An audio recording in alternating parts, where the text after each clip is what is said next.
Assalamualaikum warahmatullahi wabarakatuh. Perkenalkan, saya Salsabila Putri Sarli, NIM 20035032, Fakultas Matematika dan Ilmu Pengetahuan Alam, jurusan Kimia, Prodi Pendidikan Kimia, Universitas Negeri Padang. Video ini saya tujukan untuk memenuhi tugas akhir saya pada mata kuliah pengantar kewirausahaan dengan kode seksi 2020-1128-1067 dengan dosen pengampu Bapak Dr. Marwan SPD MSI. Baiklah, di sini saya akan mempresentasikan hasil bisnis modal kanvas atau BMC yang telah saya tuangkan dan saya rincikan melalui proses pembuatan BMC ini. Adapun presentasi yang saya lakukan adalah sebagai berikut. Baiklah, bisnis modal kanvas ini atau BMC ini memiliki 9 komponen utama atau 9 komponen pentingnya yang terdiri dari beberapa komponen. Yang pertama yang akan kita bahas di sini adalah customer segment. Nah, customer segment ini dapat kita katakan sebagai target konsumen yang ingin kita raih melalui produk yang kita hasilkan. Dalam hal ini, produk yang ingin saya hasilkan adalah produk bola ubi crispy. Nah, bola ubi crispy ini merupakan sebuah olahan makanan tradisional yang termodifikasi yang memiliki inspirasinya yakni makanan onde-onde. Nah, onde-onde ini saya modifikasi sedemikian rupa hingga lahirlah bola ubi crispy ini. Adapun target konsumen yang ingin saya raih di sini adalah yang pertama, yakni remaja. Nah, mengapa bisa saya menjadikan seorang remaja ataupun sekumpulan remaja ini menjadi target konsumen saya? Alasannya adalah satu yang paling utamanya, yakni remaja ini sangat tertarik dengan hal-hal yang berbau termodifikasi. Nah, bola ubi crispy ini merupakan sebuah olahan makanan tradisional termodifikasi, di mana bola ubi crispy ini memiliki varian rasa yang kini sangat familiar bagi lidah para remaja, yakni rasa coklat, keju, ekstrak daun pandan asli, dan gula aren asli. Nah, di sini saya menargetkan bahwa para remaja ini dapat menjadi customer segment saya dikarenakan bola ubi crispy ini merupakan sebuah makanan yang kekinian ataupun yang modern sehingga masuk dan bisa diterima di kalangan para remaja. Dan tentunya produk yang saya tawarkan di sini didukung dengan proses pengemasan dan promosi yang sesuai dengan kehidupan para remaja saat ini, dengan kemasan yang unik, yang modern, dan proses promosi yang baik untuk para remaja. Tentunya customer segment saya dari kalangan remaja ini merupakan customer segment yang sangat cocok untuk produk yang saya hasilkan, yakni bola ubi crispy. Nah, selanjutnya di sini customer segment yang saya raih yakni adalah orang dewasa. Nah, di mana customer segment orang dewasa ini saya maksudkan sebagaimana kita tahu bahwa makanan tradisional onde-onde ini sangat digemari oleh para kalangan dewasa. Nah, di sini onde-onde ini saya modifikasi menjadi bola ubi crispy. Nah, meskipun telah termodifikasi menjadi bola ubi crispy, tetap tidak menghilangkan ciri khas dari onde-onde ini. Nah, dari sanalah saya menargetkan bahwa orang-orang dewasa juga bisa menjadi customer segment dari produk yang saya hasilkan. Nah, yang paling pentingnya di sini adalah bola ubi crispy ini memiliki bahan dasar bakunya yakni ubi jalar manis. Ubi jalar manis ini merupakan bahan baku yang digemari oleh kalangan remaja, orang-orang dewasa, bahkan anak-anak sekalipun. Nah, oleh karena itu, orang-orang dewasa ini tidak menutup kemungkinan untuk bisa menjadi customer segment saya di dalam produk yang saya tawarkan di sini, yakni bola ubi crispy. Nah, selanjutnya di sini elemen yang keduanya adalah customer relationship. Nah, sesuai dengan namanya, relationship ini merupakan sebuah hubungan. Nah, apa sih yang dimaksudkan dengan customer relationship ini? Customer relationship ini dapat kita artikan sebagai cara kita sebagai seorang pengusaha ataupun seorang wirausaha dalam menjalin hubungan dengan konsumen ataupun target konsumen yang telah mempercayai dari produk kita. Nah, di sini secara ringkasnya dapat kita artikan sebagai kiat-kiat ataupun langkah-langkah yang dapat kita lakukan agar para konsumen itu menjadi ketagihan atau menjadi loyal terhadap produk yang kita hasilkan. Nah, di sini produk yang saya hasilkan adalah bola ubi crispy. Nah, bagaimana cara saya untuk bisa menarik konsumen yang telah membeli produk saya ini agar menjadi loyal kepada produk dan kepada saya, agar para konsumen itu dapat membeli kembali produk yang saya hasilkan di sini. Nah, adapun customer relationship ini yang akan saya lakukan yakni yang pertama, saya akan melakukan promosi yakni beli 2 kotak bola ubi gratis 1 es teh setiap hari Jumat.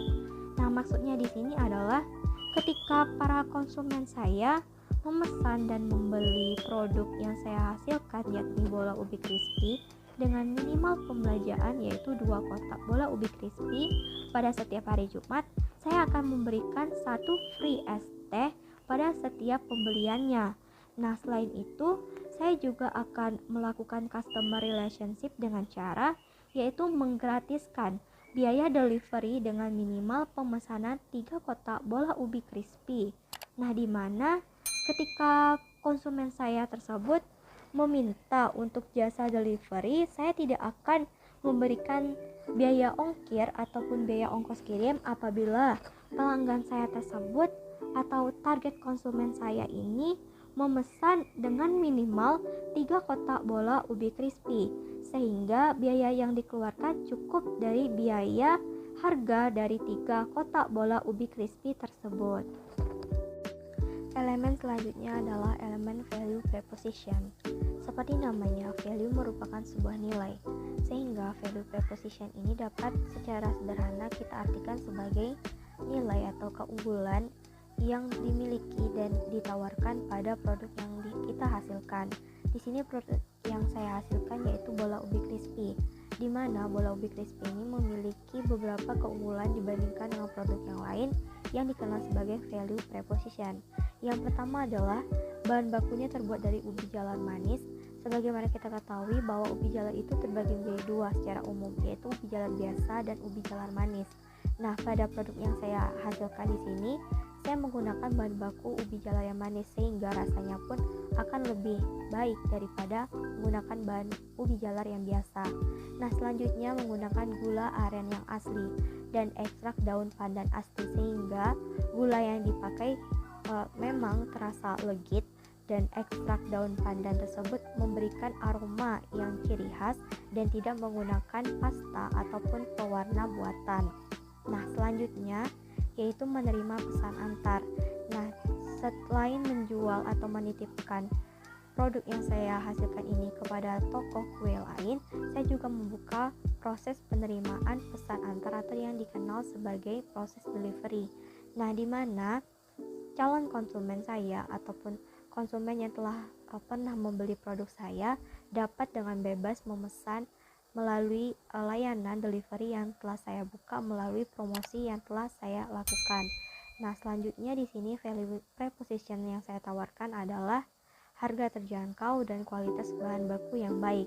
Nah, di mana hasil produk yang saya tawarkan di sini adalah bola ubi crispy, memiliki harga yang sangat terjangkau bagi para target customer atau customer segment yang telah saya bahas pada poin sebelumnya. Nah, di mana target saya adalah para remaja dan orang tua, di mana satu kotak atau satu box dari bola ubi crispy ini terdiri atas 4 bola ubi crispy, di mana saya menghargai satu box atau satu kotaknya itu sebesar Rp6.000. Apabila para customer saya atau customer segment ini memesan melalui proses layanan delivery, maka akan dihargai sebesar Rp8.000. Nah, tetapi sesuai dengan customer relationship saya yang menyatakan bahwa apabila customer segment saya ini yang terdiri atas remaja dan orang-orang dewasa ini ingin melakukan proses delivery dengan minimal pemesanan 3 kotak bola ubi crispy, maka biaya ongkos kirimnya akan saya gratiskan, sehingga tidak perlu membayar ongkos kirimnya. Nah, selanjutnya Di sini saya juga menerangkan bahwa kualitas bahan bakunya itu juga terbuat dari bahan baku yang baik. Sesuai dengan poin sebelumnya, saya telah menjelaskan bahwa produk yang saya hasilkan ini memang terbuat dari bahan baku yang berkualitas, sehingga tidak perlu diragukan lagi keaslian, kesegaran, dan hasil dari produk yang saya tawarkan ini. Nah, selanjutnya, seperti yang telah saya jelaskan pada paparan sebelumnya, hasil dari olahan yang telah saya buat ini atau produk yang saya tawarkan itu merupakan sebuah olahan makanan termodifikasi, sehingga pada value preposition ini saya menjunjung tinggi bahwa pada produk yang saya hasilkan ini memiliki varian rasa yang unik apabila dikombinasikan dengan bahan utamanya yaitu ubi jalar manis, seperti varian rasa pandan, coklat, gula aren, dan keju. Nah, sebagaimana yang teman-teman ketahui bahwa sebuah makanan yang termodifikasi tersebut tentulah memiliki ciri khasnya tersendiri. Salah satu ciri khas ataupun keunggulan yang saya tawarkan di sini adalah produk saya yang notabene itu terbuat dari ubi atau bahan umbi-umbian tersebut saya kombinasikan dengan berbagai varian rasa yang kekinian atau yang modern, seperti rasa coklat, gula aren yang asli, keju, dan pandan, sehingga dapat diterima oleh customer segment yang telah saya jelaskan sebelumnya. Selanjutnya adalah elemen key activities. Nah, sesuai namanya, key merupakan kunci, sedangkan activities merupakan aktivitas. Nah, jadi secara umumnya kita dapat mengartikan key activities ini merupakan sebuah aktivitas kunci yang merupakan semua aktivitas yang berhubungan dengan produktivitas bisnis yang ada kaitannya juga dengan sebuah produk, di mana kegiatan utamanya adalah menghasilkan preposisi nilai atau value preposition. Nah, jadi pada dasarnya elemen ini menjelaskan bagaimana kita bisa menciptakan value preposition perusahaan atau sebuah kegiatan wirausaha dengan melakukan beberapa aktivitas sehingga produk yang kita hasilkan dapat dikenal dan diterima oleh banyak orang.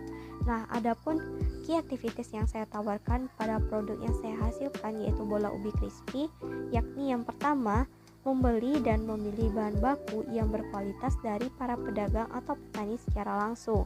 Nah, aktivitas kunci yang pertama ini berhubungan dengan value preposition yang telah saya jelaskan sebelumnya, tepatnya pada poin bahan baku ubi jalar manis, gula aren asli, dan ekstrak daun pandan yang asli, serta harga terjangkau dan kualitas bahan baku yang baik. Nah, melalui dua poin, salah satu poin dari value preposition tersebut mewujudkan atau memiliki aktivitas kunci yang terdapat pada key activities ini, yaitu membeli dan memilih bahan baku yang berkualitas secara langsung dari pedagang atau petani, sehingga aktivitas tersebut dapat menghasilkan value preposition yang telah saya jelaskan sebelumnya.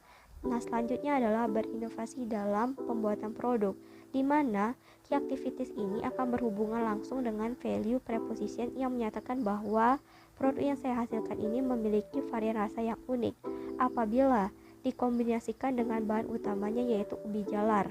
Nah, sebagaimana kita ketahui, varian rasa ini akan timbul apabila saya melakukan aktivitas kunci yang berupa berinovasi dalam pembuatan produk.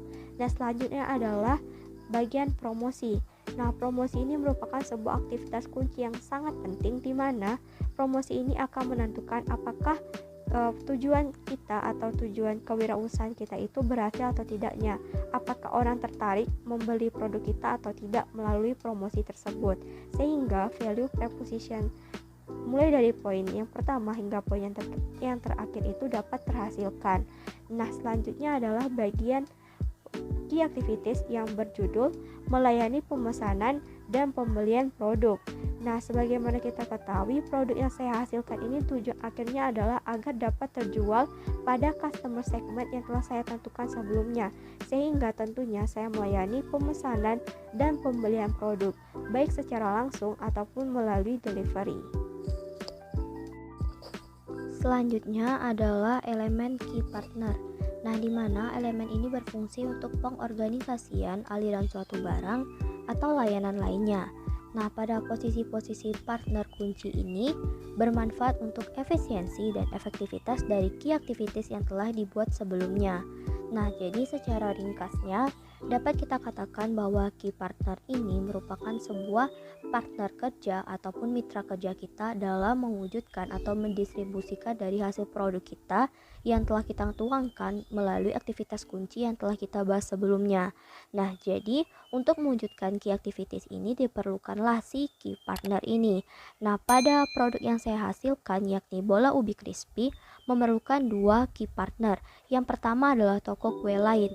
Nah, penjelasannya di sini adalah produk yang saya hasilkan ini selain saya menjualnya secara langsung dengan menggunakan metode atau sistem pesan antar atau delivery.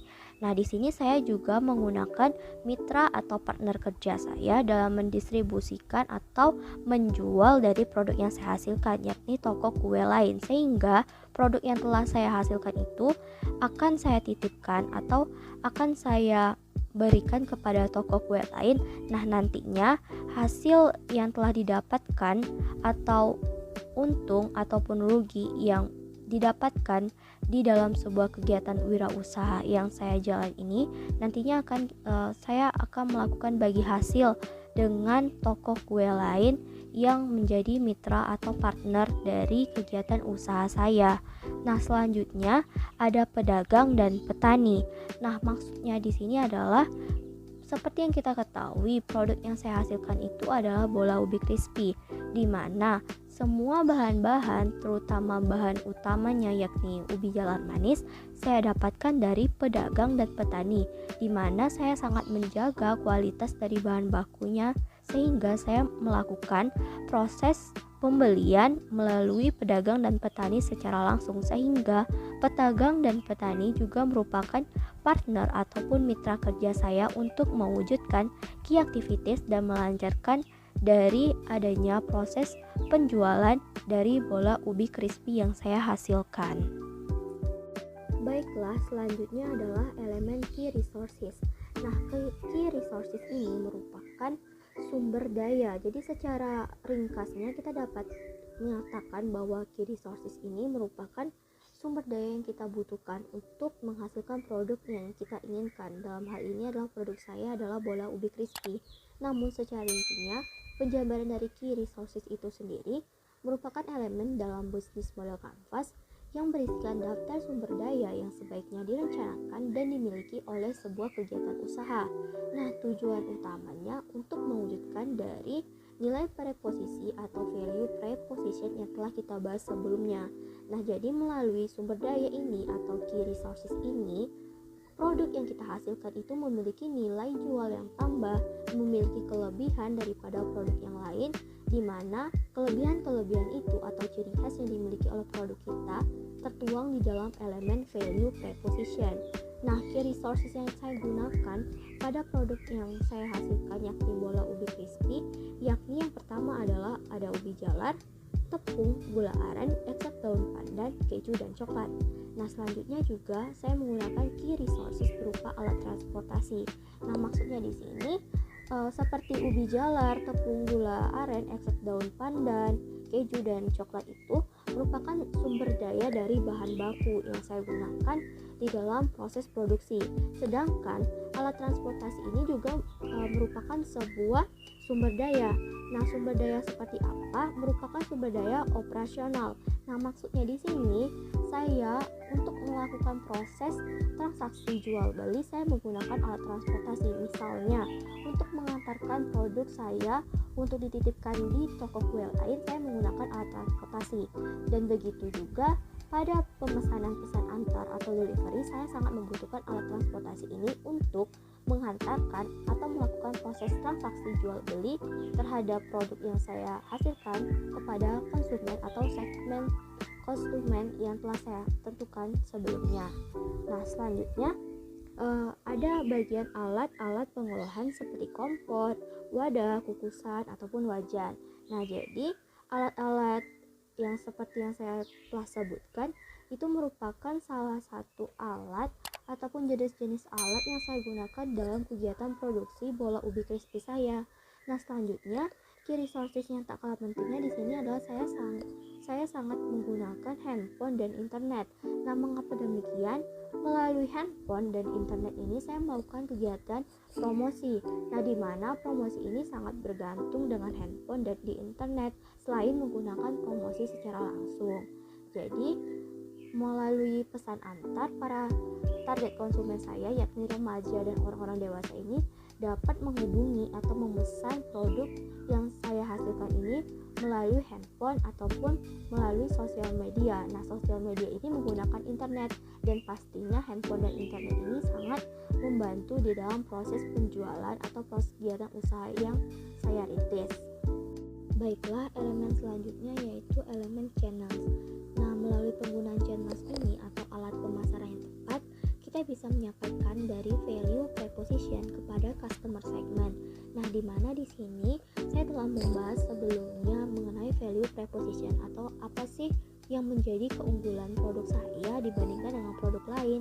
Dan selanjutnya saya juga telah menjelaskan segmen customer atau customer segment atau target konsumen yang ingin saya capai melalui produk yang saya hasilkan ini, yakni bola ubi crispy, di mana target konsumen saya itu adalah para remaja dan orang-orang dewasa. Nah, jadi channel ini merupakan sebuah media pemasaran di mana kita dapat menyampaikan atau menyalurkan, bisa juga kita bilang bahwa melalui channel ini kita bisa menunjukkan dari adanya value proposition yang dimiliki oleh kita sebagai pengusaha yang tertuang di dalam produk yang kita hasilkan, yakni dalam hal ini adalah bola ubi crispy. Nah, channels yang saya gunakan pada produk yang saya hasilkan ini terdiri atas dua. Yang pertama adalah media sosial. Nah, media sosial ini merupakan salah satu channel yang sangat penting bagi kehidupan berwirausaha saya. Nah, mengapa demikian? Karena seperti yang kita ketahui, media sosial ini adalah sebuah wadah di mana kita dapat melakukan promosi sesuai dengan keinginan kita, dan kita bisa mempengaruhi dari target konsumen agar mau ataupun agar loyal untuk membeli dan mengkonsumsi produk yang kita hasilkan. Nah, di sini media sosial yang saya gunakan seperti WhatsApp dan Instagram. Nah, melalui WhatsApp dan Instagram tersebut, nah, jadi promosi yang saya lakukan itu berbasis digital jika menggunakan WhatsApp dan si Instagram tersebut. Nah, jadi para target konsumen saya bisa memesan atau melakukan transaksi jual beli ini bisa melalui media sosial. Nah, selanjutnya channel yang kedua yaitu toko. Nah, toko di sini dimaksudkan adalah toko kue lain. Jadi seperti pembahasan yang telah saya bahas sebelumnya pada value proposition, key activities, dan key resources ataupun key partner, saya telah menjelaskan bahwa saya menggunakan toko kue lain sebagai media ataupun fasilitator di dalam proses promosi ataupun proses penjualan dari produk saya, selain saya menggunakan jasa pesan antar atau delivery. Nah, sehingga channel yang saya gunakan di dalam produk saya ini terdiri dari media sosial berupa WhatsApp dan Instagram, serta toko yang berupa toko kue lain. Elemen selanjutnya adalah elemen cost structure. Nah, cost structure itu sendiri merupakan elemen yang tidak kalah pentingnya dengan elemen-elemen lainnya, yaitu merupakan struktur pembiayaan bisnis ataupun kegiatan usaha yang dilakukan. Nah, sebagaimana kita ketahui, mengelola biaya secara efisien akan membuat bisnis yang dijalani menjadi lebih hemat dan tentunya bisa meminimalkan resiko kerugian. Nah, hal ini juga bisa menentukan preposisi nilai yang tepat untuk pelanggan. Oleh karena itu, kita harus membuat laporan keuangan yang tepat dan sesuai untuk bisnis yang kita jalani. Nah, salah satu cara yang pertama yaitu kita harus menentukan dahulu cost structure apa yang kita perlukan untuk mewujudkan produk yang kita hasilkan. Nah, secara ringkasnya, cost structure ini dapat kita katakan sebagai biaya-biaya apa saja sih yang kita harus keluarkan atau yang kita perlukan untuk menyelesaikan atau mewujudkan dari produk yang kita hasilkan. Nah, dalam hal ini adalah bola ubi crispy, sehingga cost structure yang saya perlukan untuk menghasilkan bola ubi crispy itu sendiri yang pertama yaitu adalah biaya bahan baku. Nah, bahan baku dari bola ubi crispy itu sendiri adalah bola ubi yang terbuat dari ubi jalar, ada coklat, ada keju, ekstrak daun pandan, gula aren, tepung, dan lain-lain. Nah, semua dari bahan baku tersebut termasuk ke dalam biaya bahan baku pada cost structure bola ubi crispy. Nah, selanjutnya yang kedua adalah biaya pengolahan. Biaya pengolahan ini biasanya terletak pada kegiatan produksi yang dilakukan untuk mewujudkan dari produk yang kita hasilkan. Nah, di dalam hal ini produk yang saya hasilkan adalah bola ubi crispy. Nah, biaya pengolahan yang saya perlukan di sini terdiri dari biaya produksi yang saya lakukan ataupun yang saya butuhkan selama kegiatan produksi berlangsung. Nah, pengolahan tersebut tentunya berkaitan erat dengan produksi, sehingga biaya produksi ini sejalan dengan biaya pengolahan. Nah, selanjutnya adalah biaya pengemasan. Nah, untuk produk yang saya hasilkan ini adalah bola ubi crispy. Tentunya memerlukan kemasan untuk dapat dijual, sehingga kemasan ini juga merupakan sebuah nilai jual ataupun nilai lebih yang dimiliki oleh produk yang saya hasilkan, sehingga tentunya memerlukan biaya untuk menciptakan sebuah kemasan yang unik, cantik, menarik, dan tentunya menambah nilai jual. Selanjutnya adalah biaya promosi. Nah, biaya promosi ini dalam hal ini saya gunakan untuk mempromosikan produk yang saya hasilkan. Nah, biaya promosi ini saya karena menitik beratkan promosi ini lebih kepada media sosial, sehingga biaya promosi yang saya gunakan yang paling utama itu adalah biaya kuota internet untuk mengakses media sosial untuk bisa mempromosikan dari olahan makanan berupa bola ubi crispy ini. Selanjutnya ada biaya bagi hasil dengan toko lain. Nah, sebagaimana yang telah saya jelaskan sebelumnya pada bagian key partner dan bagian channel, telah saya paparkan bahwa saya menggunakan toko kue lain sebagai salah satu media untuk menjual belikan produk yang saya hasilkan, yakni bola ubi crispy. Sehingga pada bagian cost structure ini saya juga memasukkan biaya bagi hasil dengan toko kue lain yang bertindak sebagai mitra ataupun sebagai partner kerja saya dalam berwirausaha ini. Nah, selanjutnya adalah revenue stream. Revenue stream ini merupakan bagian yang paling vital, di mana kegiatan usaha memperoleh pendapatan dari pelanggan.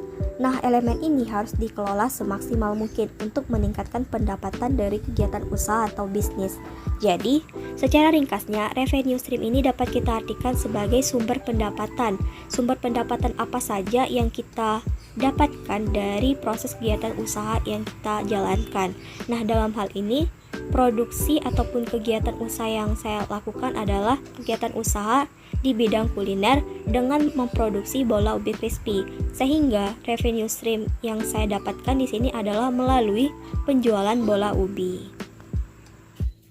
Baiklah teman-teman semua, begitu pentingnya proses perencanaan sebuah kegiatan usaha ataupun sebuah bisnis di dalam mewujudkan kegiatan tersebut. Nah, salah satu caranya kita harus membuat sebuah perencanaan yang matang melalui bisnis modal kanvas ini atau BMC. Karena apabila kita telah merencanakan dengan baik sebuah kegiatan usaha, maka kegiatan usaha tersebut dapat berjalan dengan baik dan tentunya sesuai dengan tujuan dan memberikan benefit yang baik bagi pihak yang terkait. Nah, oleh karena itu, BMC ini atau bisnis modal kanvas sangat membantu para pengusaha atau para pebisnis untuk melakukan kegiatan usaha atau bisnis yang tengah ia lakukan. Baiklah, sekian dari saya. Mohon maaf apabila ada kesalahan. Saya akhiri dengan wabillahi taufiq wal hidayah. Wassalamualaikum warahmatullahi wabarakatuh.